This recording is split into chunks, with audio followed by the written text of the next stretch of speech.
citado por edital. Se o réu está em lugar incerto e não sabido, ele vai ser citado por edital. Isso mesmo, citação por edital, prevista no Código de Processo Penal já há muitos anos. Essa citação por edital, meus amigos, segundo o CPP, desde 2008, ela vai ser feita nesse caso, quando o réu se encontra em lugar incerto e não sabido, em lugar desconhecido. Vai ser citado por edital. E eu pergunto a vocês, e se ele, citado por edital, não responder ao chamado? Não constituir advogado, não atender ao chamado, qual é a consequência? Revelia também? Revelia também? Não.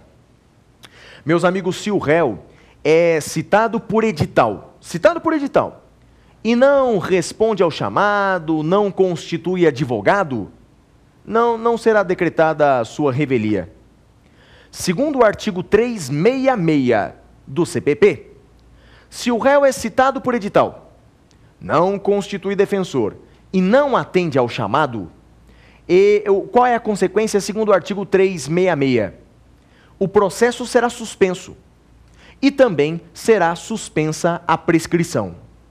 Então, repito, para você nunca mais esquecer, segundo o artigo 366 do Código de Processo Penal, segundo o artigo 366, se o réu é citado por edital e não constitui advogado, não atende ao chamado, a consequência, portanto, será a suspensão do processo e a suspensão do prazo prescricional. Alguém poderia perguntar, ô Flávio, suspensão do prazo prescricional por quanto tempo? É para sempre? Até um dia ele ser encontrado? Não. Segundo o entendimento majoritário na jurisprudência, e é inclusive súmula do STJ, a suspensão do prazo prescricional, ela não é indeterminada.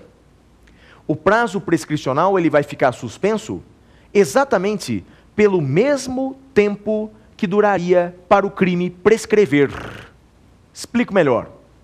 Se um homicídio, por exemplo, prescreve em 20 anos, a prescrição ficaria suspensa por 20 anos.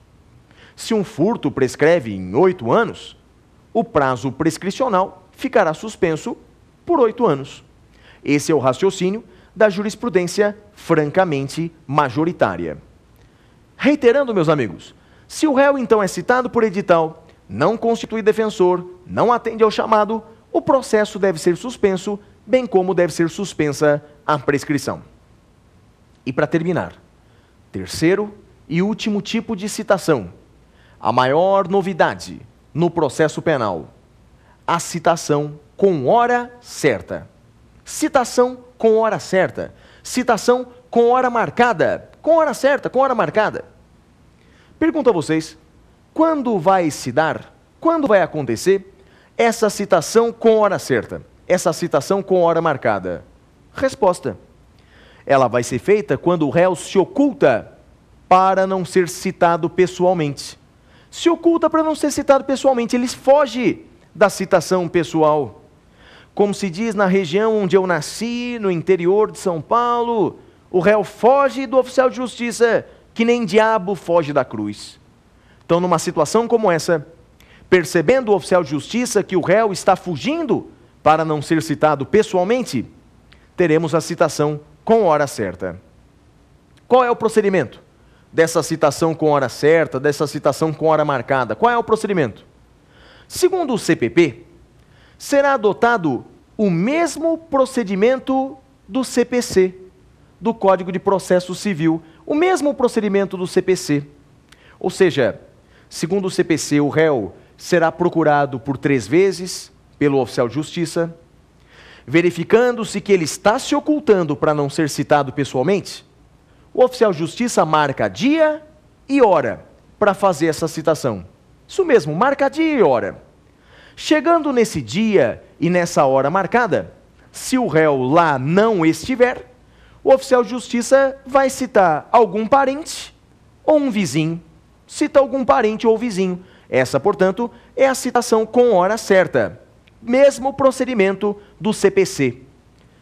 E eu pergunto a vocês, e se o réu, citado com hora certa, não responder ao chamado, não comparecer em juízo, qual é a consequência? Revelia. Se o réu é citado com hora certa e não responde ao chamado, não comparece em juízo, revelia.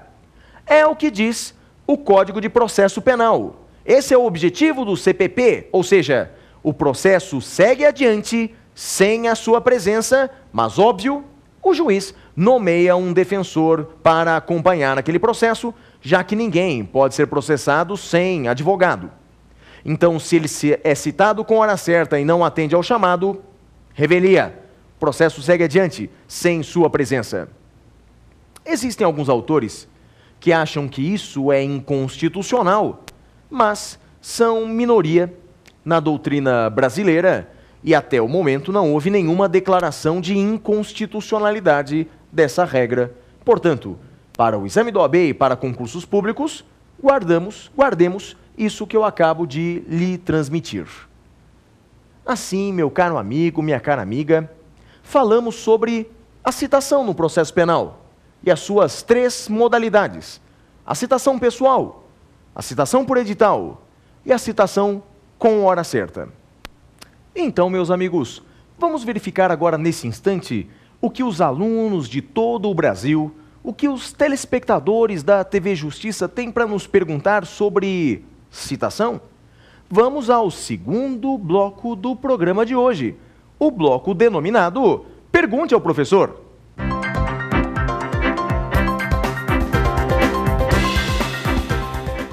Muito bem, meus amigos, muito bem, minhas amigas, iniciamos agora nesse instante o segundo bloco do nosso programa, o bloco denominado Pergunte ao Professor.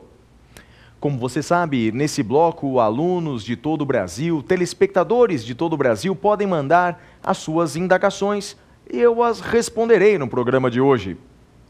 Mas você também pode participar. Você também pode mandar a sua indagação. Basta mandar o seu e-mail para provafinal@lfg.com.br. Mas vamos então responder à primeira pergunta de hoje? Vamos a ela. Pergunte ao professor. Professor, qual é a diferença entre intimação e citação?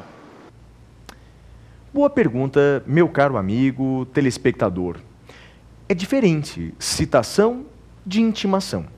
Na verdade, alguns autores diferenciam a citação da intimação da notificação. Essas duas últimas, intimação e notificação, muitas vezes são usadas como expressões sinônimas. Mas vamos supor que as 3 sejam diferentes e há autores que dizem que realmente são diferentes. Citação nós já estudamos. Citação é o chamamento do réu para se defender em juízo. A citação, ela acontece num momento específico do processo penal. Acontece logo após o recebimento da denúncia. É assim no procedimento ordinário, é assim no procedimento sumário. Então, oferecida a denúncia ou queixa, tendo o juiz recebido a denúncia, tendo o juiz recebido a queixa, vai citar o réu para se defender em juízo.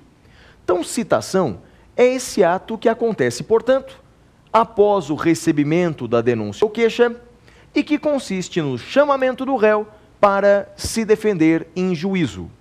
E agora, o que é intimação? O que é notificação? Bem, intimação é a comunicação para as partes de algum ato que já foi produzido no processo. Por exemplo, imaginem que o juiz já proferiu uma decisão. Imagine que o juiz já sentenciou, já condenou ou absolveu o réu, por exemplo. O que o juiz deve fazer a partir desse instante, a partir do momento em que proferiu qualquer decisão? Deve intimar as partes. Deve comunicar às partes de que aquela decisão foi proferida.